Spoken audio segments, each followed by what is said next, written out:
Саламатсыңдар ма балалар? Саламатсыздар. Бізге қазір қай сабақ? Қазақ тілі. Ендеше балалар отыра қойыңдар. Біз көңіл күйімізді көтеріп алу үшін қазір бір-бірімізге мақтау сөз айтамыз. Ендеше мына топтан екі адам шыға қойыңдар қанекей. Сен көп білесің. Сен ақылдысың. Тамаша. Келесі мына топ. Сен ақыллысың. Сен мейірімдісің. Тамаша. Тамаша. Ал балалар өткенді есте түсірейік. Ол үшін топ болып жазып тапсырмаларды орындаймыз. Қазір бірінші топ сұраққа жауап береді. Не сұрағына жауап беретін сөз табы? Рамазан айтады. сұрағына жауап беретін сөз табы затесің. Тамаша. Дұрыс па балалар? Дұрыс. Екінші топ қандай сұрағына жауап беретін сөз табамыз? Қандай сұрағына жауап беретін сөз табы сынесің. Тамаша.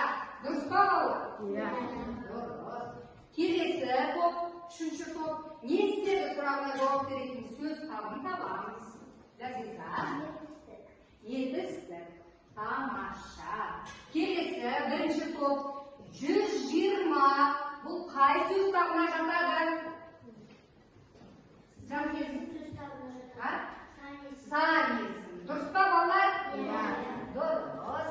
Келесі секірді сөзі қай сөз табына жатады? Секірді сөзі етістік сөз табына жатады. Етістікке жатады. Тамаша. Келесі топ, үшінші топ, жылдам сөз табы. Жылдам сөзі қай сөз табына жатады? Жылдам сөз табы. Жылдам сөзі Сын есімге жатады. жатады. Көбесендермен сөз таптары тақырыбында сабақты көтеретін боламыз. Бүгінгі сабақта сөйлемнен сөз таптарын табуды үйренеміз. Тыңдаған материалдар бойынша тірек сөздерді белгілеуді, ашық және жабық сұрақтарға жауап беруді үйренетін боламыз. Назар аударыңдар. Сәлеметсіңдер ме балалар? Бүгін біз сөз таптарының ішіндегі ең негізгі төрт түрмен танысамыз. Олар зат есім, сын есім, сан есім және етістік. Балалар, жаттығу орындаймыз. Үшінші жаттығуға қараймыз. Жаттығудың тапсырмасын оқимыз. Кім жауап береді? Ләзиза жауап бере ғой. Ақыл көпке жеткізеді, өнер көпке жеткізеді. Бірінші тапсырмасы сөздердің қай сөз табына жататынын анықта. Жарайды, тақтаға орындай ғой. Бәріміз дәптерімізде орындаймыз.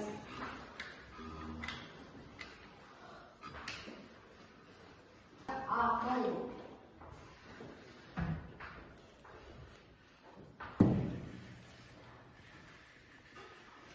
Көпке жеткізеді.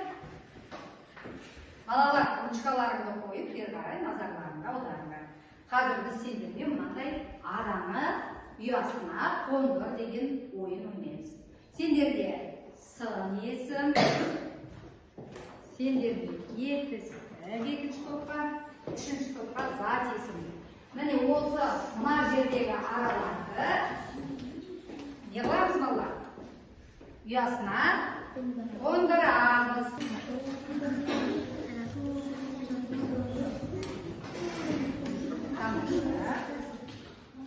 Орындаймыз.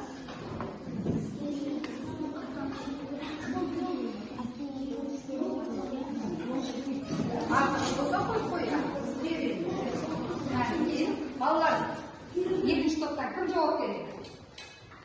Етістік не істеді, не қылды, қайтты деген сұрақтарға жауап береді. Біз үш ара қондырдық, оқыды, шөлдеді, келе жатыр. Дұрыс па балалар? Тамаша. Балалар, біз қазір шығармашылықпен жұмыс жасаймыз. Мысалға сендерге етістік сөздерді толықтырыңдар деген тапсырма келеді. Сауыншы не істейді? Осыған байланысты екінші не істейді? Тігінші не істейді? Мұғалім не істейді?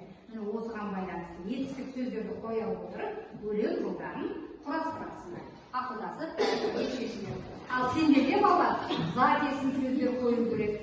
не нұрын себеді, не жұпар себеді, не гүлге қонады.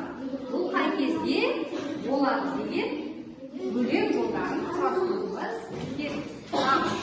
Ал енді балалар сендерге сын есім сөздерді қоя отырып, не болу керек? Өлең жолдарын соғыстырулары керек. Іші қандай, сырты қандай, еті қандай, сүті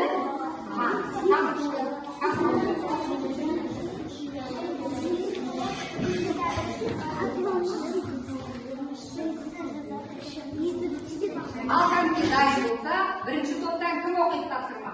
Оқи ғой.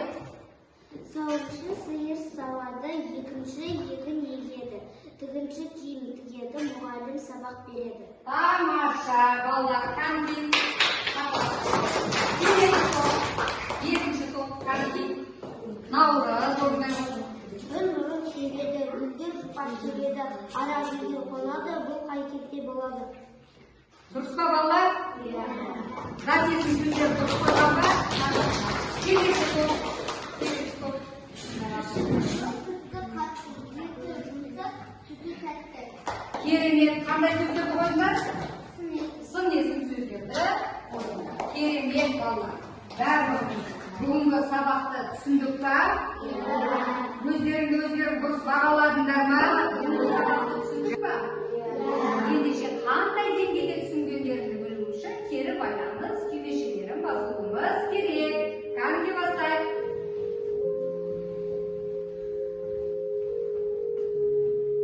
Өзіміз бағаладық қой, иә? Ендеше кім қанша ұпай алғанын айтамыз. Іңкәр, Мен 7 ұпай алдым. Саят, Мен 10 ұпай алдым. Керемет балалар, айта ғой. Абзал қанша? Мен 8 ұпай алдым. Мен 8 ұпай алдым. Сандуғаш, Мен 6 ұпай алдым. ал үшінші топ кім қанша ұпай алғанын айта ғой. Нұрсезім, Мен 7 ұпай алдым. Мұрат,